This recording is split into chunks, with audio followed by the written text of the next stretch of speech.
Good morning, guys. Welcome to our new program, our new show, Soccernet Weekly. We are discussing with the managing editor of Soccernet Nigeria Limited, Mr. Lolade Adewu. We're going through a various range of topics, from football to how coronavirus is affecting football and some other topics, and we'll be bringing it every week. So stay tuned and listen. Hey, Joba, nice to see you again. All right, thank you, sir. How's the weather over there? Not bad. It's chilly, but I'm good to go. Excited about this. It's our first time of starting a digital content like this. We've been writing now. We're looking to start for people to start seeing our faces every week. So I'm excited. Yeah. But first, let me ask you this: how have you been coping without football for the last 2 months or so? Oh, it's been tough, but I've kind of not been watching too much football. Too much live football. I only pick games, But now without anything on TV, it's just really tough. But I've been checking out some content on especially the DAZN player and on YouTube, watching old Arsenal games, and watching Nwankwo Kanu's goals. And so these things keep one going, and then following some football accounts on Twitter. So it is the reality of our time. We we can't change it. We just have to learn to live with it. And hopefully football gets back soon. Okay, well, yeah, for me, I've been catching up on some old games on DSTV. Like, they have been showing some classic matches of Premier League. But what have got me interested most is the Euro Classic that they have been showing. Euro 2020 was supposed to hold this year before it was postponed because of the coronavirus. True. They've been showing some classic Euro matches. I enjoyed the Netherlands versus Italy match, Euro 2000. If you remember, then the Italy versus France Euro 2000 final also, that Trezeguet scored the own golden goal. So I've been keeping up with old matches that people have forgotten. So it's been a good feeling. But there's nothing like live football anyway. There's nothing like Premier League football, and we can only hope that Premier League returns this coronavirus. A cure is found or a vaccine is found, so that football can resume again. You're right. For us old games, that's why, the article I wrote about Emmanuel Emenike's great day in Addis Ababa, because of really nothing much to do, I had to dig up into my memory and go back memory lane and dig up that story, for the website 2 weeks ago. So we are all basically just reliving the good old times while staying safe and hoping that live football resumes in the nearest future. So it's always everywhere. Yeah. Good you mentioned Emmanuel Emenike. Yeah, which brings me to this story about Victor Osimhen, another Nigerian striker doing great. Yeah, coronavirus has affected football on the pitch, but business are being conducted off the pitch, like transfer rumors are still going on. Now, I want to ask for your opinion on this. Like, Osimhen has started brilliantly at Lille in his debut season. 18 goals in 38 games, 6 assists. And has been linked with a host of clubs, including Barcelona, Chelsea, Liverpool, all of them. Do you think a move to one of these clubs would be a right one for him this summer? Well, I think Victor Osimhen is in that place where he can hold himself confidently against any club in Europe at the moment. We saw him take on Chelsea in the Champions League, and he needs a bigger, better team around him. He's an undoubtedly great talent for Nigeria and for world football. I remember at the 2015 Under-17 World Cup where he shone like a million stars. He showed that he's got talent and stamina to play, in top games. And just moving to France from a smaller league, like Belgium, just show that this guy can cut it, anywhere. And I think it could be a good time for him to move, although with the economic problems that are going to arise for football this season and going forward, it may not happen yet. It may not happen because clubs are not going to have so much money to spend. Now, the coronavirus has really dealt with spending by sponsors, organizations. The companies that basically finance football are all reeling. Manufacturing has stumbled in Europe. Even Germany is, which has the biggest economy in Europe, is going to struggle going forward.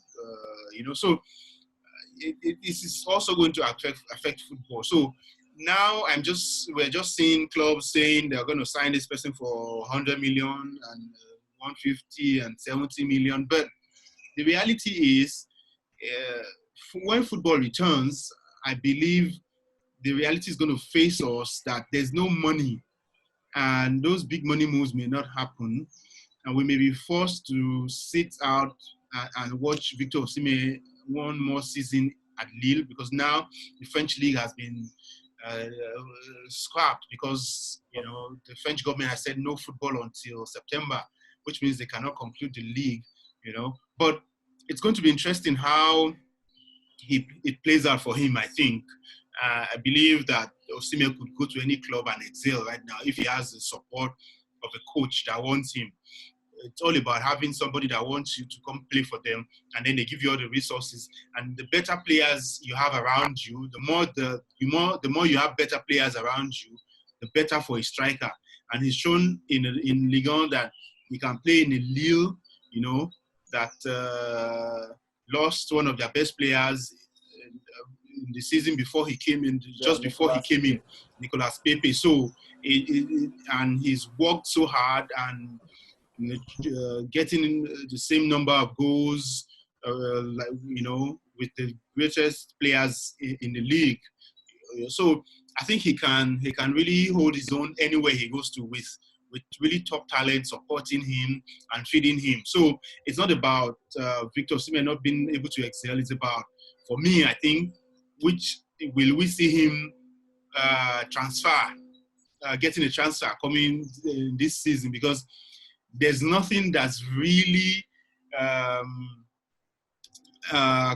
given right now. The economy of football is taking a beating, and clubs may not want to spend as much they won't even be able to spend because there's no money, So, but this is a discussion. I'd like to hear your perspective on him. What do you think Victor Osimhen would achieve, or which club do you think would be better for him? Yeah, I think I agree with you. He has been linked with a host of clubs before the coronavirus issue started. But even without the coronavirus issue, I think he still needs to stay at Lille in France for one more season before making that move. You understand? But personally, I think he will suit in well at maybe Chelsea.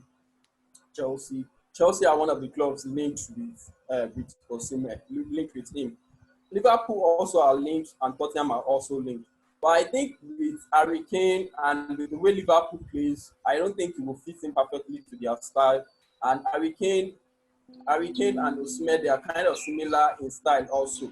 So if you're going to go to a club like Tottenham or let's say Spurs, then that means Harry Kane needs to leave. Harry Kane has been linked with a move to Manchester United. So if there's a way, if it happens, then I think, okay, a move to Spurs will be a very good one.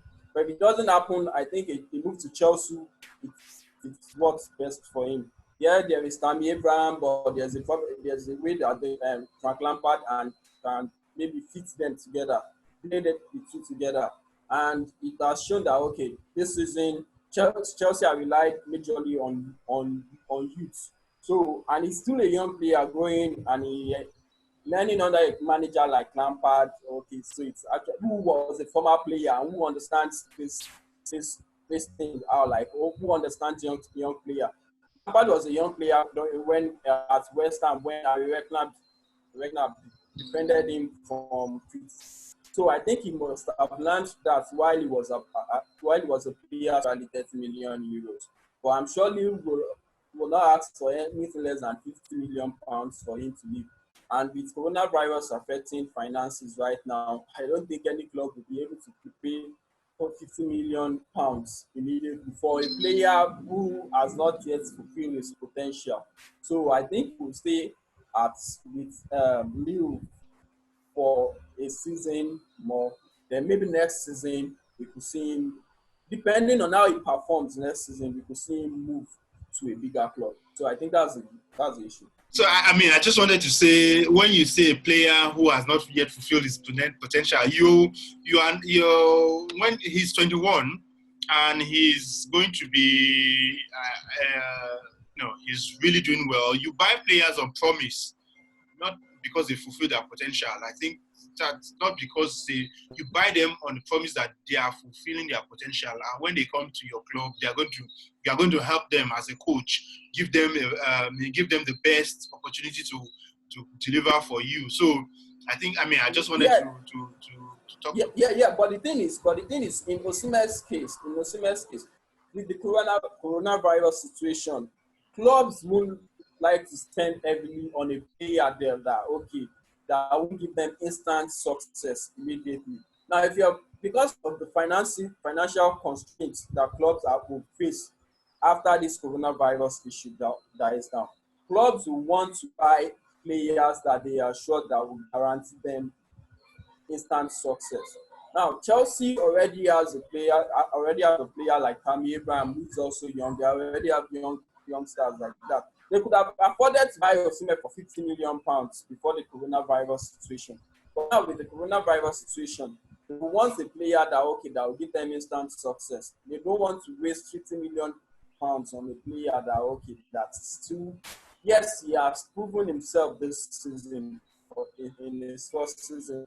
But from the French League One to the English Premier League is a different ball game, and you can see that Nicolas Pepe, the man Osimhen, not really replaced in his position, but the man that was brought in to fill in Pepe's void, he has struggled so far this season. So I think Chelsea will rather go for someone more experienced. So that's why I said a move this summer does not look feasible for Osimhen. Or come next season, if you can be able to replicate the form he showed this season, I think it's certain he will get the move to a bigger club. Well, that's true. The fact that it will be safer, he will be a safer player to acquire if he does it for a second season. It will show that he has consistency in the top league. So I think it's safer to bet that way. Yeah. Lille will be able to get more money for him if he's able to replicate the form he showed this season, next season. Yeah. Let's say Lille wants to sell him 50 million pounds this season. They could. If he's able to get maybe 20 goals again next season, then you can sell him for something like 70 million pounds next season. That what you're buying is proven and tested. It's not a one-season wonder or maybe a fluke or something. So I think for all parties involved, I think a deal next season will be a good one. You're right. I think it's the safe way to go for both. For Lille and for a club who wants to invest in him for the long term, you want to see that the player has done 2 seasons with consistent performances and delivering to at the high capacity. So I think it would be great for him if he stays. To show to have greater confidence. He's not short of confidence anyway. He's not wanting confidence, but just to prove himself better, and so that when he goes to another club, he's going as a number one striker, not as a backup for somebody else. Okay, now talking about the coronavirus, yesterday the French French Prime Minister announced that there won't be any sporting event in France until September, which means the League One and the League Two has been cancelled for this season has been scrapped. Now, what do you think? Do you think other top five leagues taking the same approach? Like, for example, now in Germany, they've eased the lockdown situation, but there was a report that came out yesterday that okay, there was a spike in the number of cases recorded. Do you think, realistically, do you think there's a chance football is resumed again this season? Um, the French government's decision to stop football on September could potentially damage the hopes of professional football returning, because now the other countries are suddenly who were looking to return are now considering doing the same thing as the French. The German situation is a wake-up call. Lockdown was eased this over the last week and this week, and suddenly there's a spike in infections, and you wonder if it was a wise thing to do. But so now we all have to go out wearing face masks if you want to enter the bus or enter into shops. So that's one method to try and reduce possible infections. But in a way, it will affect football definitely, and professional sport generally, how it is accepted to return. With France calling off the league, it means the other countries, the other governments could potentially look at it and say that's an example. And I saw a news headline that said the French government was trying to convince the other European countries to Yeah. stop their own leagues from opening, so that they can be justified and in a way a support for, because you have to look at how Europe works. The EU, France is one of the leading countries in the EU, and, so which I think is also what the English Premier League would do. Well, as a Liverpool fan, because we are about to win our first league title in 30 years, it's disappointing. It makes you look like as if maybe Liverpool are actually cost. Because last season we finished with record number of points, 98 points. Still, we still came up short by just 1 point. And this season, we are 25 points clear. Now, coronavirus said, okay, no, we are not going to win the league. But football aside, I think it's actually the wise thing to do. Life, lives are at stake right now, so I think there's a lot more important than football right now. It's about making sure that okay, the numbers doesn't increase, and there's no way like football can resume without okay. Fine, they say they are playing behind closed doors, but the players will still come in contact with the stewards, people, officials. You understand? So there's no way like okay, I don't see it working perfectly that way. So I think we personally, realistically, I don't think football will resume this season. I think everything, even the calendar, I don't know how they are going to fix the calendar. Because with the way things are going right now, football may not resume until June. And that even depends on the situation that we are in right when June comes. You understand? yeah. Coronavirus is still there's no cure, there's no vaccine for it, and that means okay, there will be new cases every time. So I don't think the football will resume this season. It's Next season difficult is to going to be see things coming back to normal anytime no, soon. Yeah. normal. But what I would just suggest is that should football not resume, I think it will be wise. It will be a very wise thing. It will be fair for maybe Premier League to hand Liverpool the title. It's 25 points. No. They are 25 points clear. You understand? Take the same approach the Belgian authorities used, which was by announcing Club Rouge as the We're the champions champions of in this league. Yeah. yeah. You understand? So I think it would be fair. It would be unfair on Liverpool if they are denied this title. They need just two more wins I know to win their first it's title. really tough. I know it's really tough after 30 years and then being on the brink of winning a title and losing it, or potentially thinking of losing it to the force majeure that we are in. But I am hopeful that something fair is done to to to end the season, or if it will continue. But um, with France having stopped their league, it is now getting tougher to see any other major league deciding to continue how the system will go. I mean, how the season will end. Yeah. One last thing. Should the season finish now? Who do you think? I want your opinion. Who do you think should win the Ballon d'Or this year?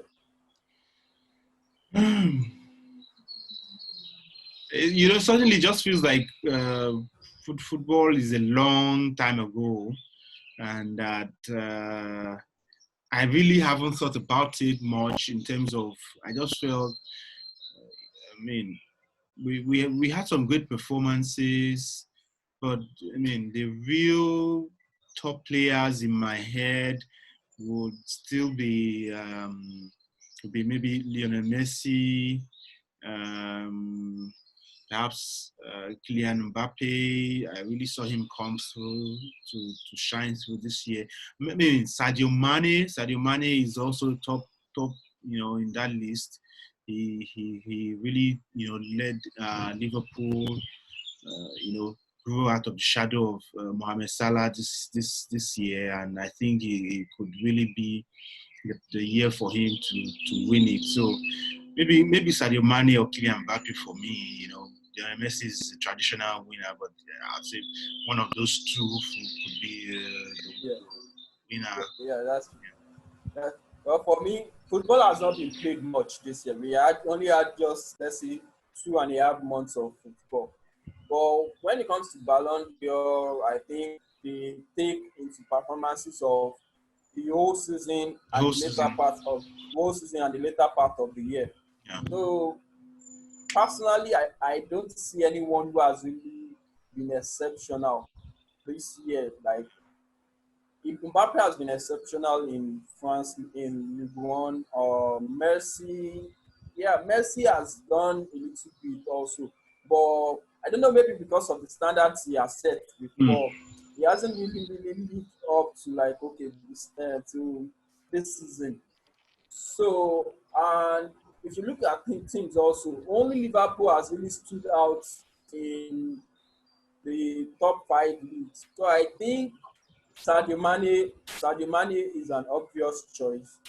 Then I will also go with Virgil van Dijk, then along with Mbappe and Messi. Those are my four picks for the Ballon d'Or right now. That's interesting. That's an interesting pick. Um, I mean, I'll say Sadio Mane for me is his output, his commitment. I think the outright winner for me. But it's always Yeah, tough to pick. Yeah. yeah. I actually don't really believe in this individual awards again. Hmm. I see it more as a popularity contest. Contest, So yeah. yeah. So, Yeah. but if I'm going to pick also, I will also go with Sadio Mane this year also. Right. All right. Yeah. Fair enough. Okay. Okay. So, is there any other topic would you like us to discuss or Well, I mean, for just today, the contract situation of Genaro came up. I saw in an article by Colin Udo for ESPN FC that Genaro yeah, has agreed to many of the conditions by the NFF, and I think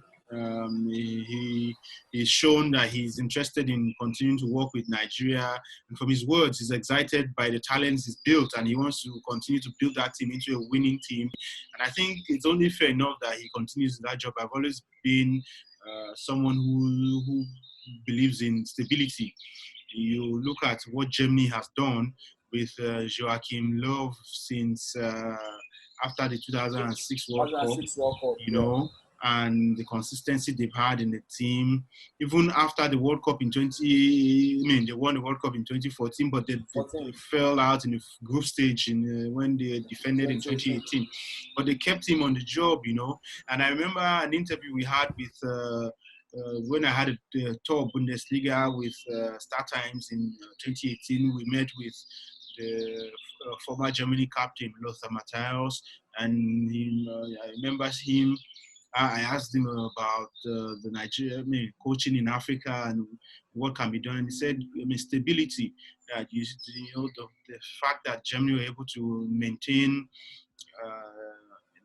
Joachim Löw in that Yeah, position for several years means they're a stable team, and hiring and firing every day doesn't give stability to a team. So I think it's important for Leandro to continue in that role for at least 2 years and see where he takes that talented bunch of players to.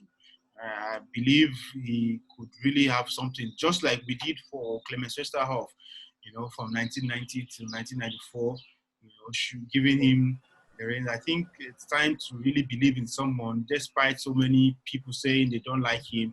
I think he's got something that's going on, and I believe we could be onto something really worthwhile for the Super Eagles. I mean, what do you yeah. think about this?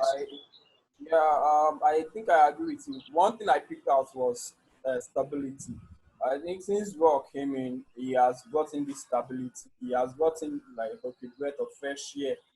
We there was something about Super Eagles before Raw came in, but now everybody's not interested in Super Eagles, and I think that's down to what the Raw brought in.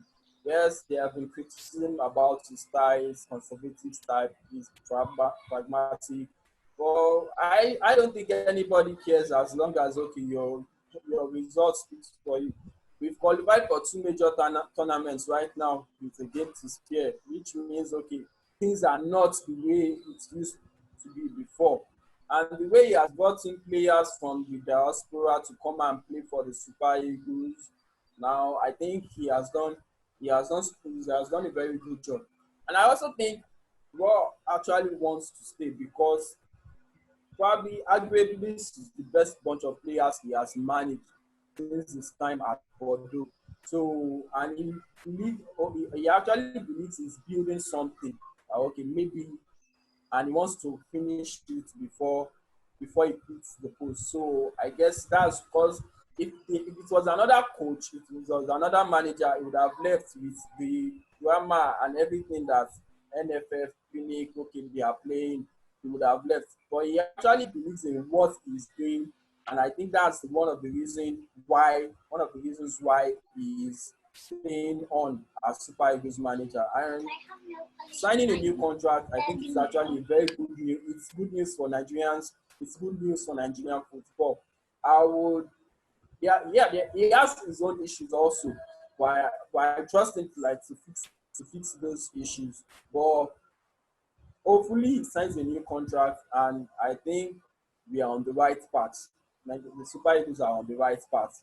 In 2 or 3 years' time, I believe we will actually be the top team in Africa. Yeah. Okay, so that's that, and it's the first edition of the Soccer Weekly. Hopefully, we're back again tomorrow, next week Thursday, to discuss more on football issues. Even though there is no football on the pitch, but there are still topics that we'll also come up with and discuss. So next week, hopefully, we'll be back, and it's nice talking to you, sir. Same here, same here. We definitely will continue this. There's so many things that are happening off the pitch, even though, like you said, no football on the pitch. So many issues in boardroom across the world, the decisions that will make or match this sport. And definitely Soccernet Weekly will be there every step of the way going forward to Yeah. dissect it for our fans, our readers, and our viewers. And thank you very much for hosting this show, Chopper. Over to you. All right, thank you. You're welcome, sir. All right, sir. Very good to care. Ciao. All right, sir. All Bye. right.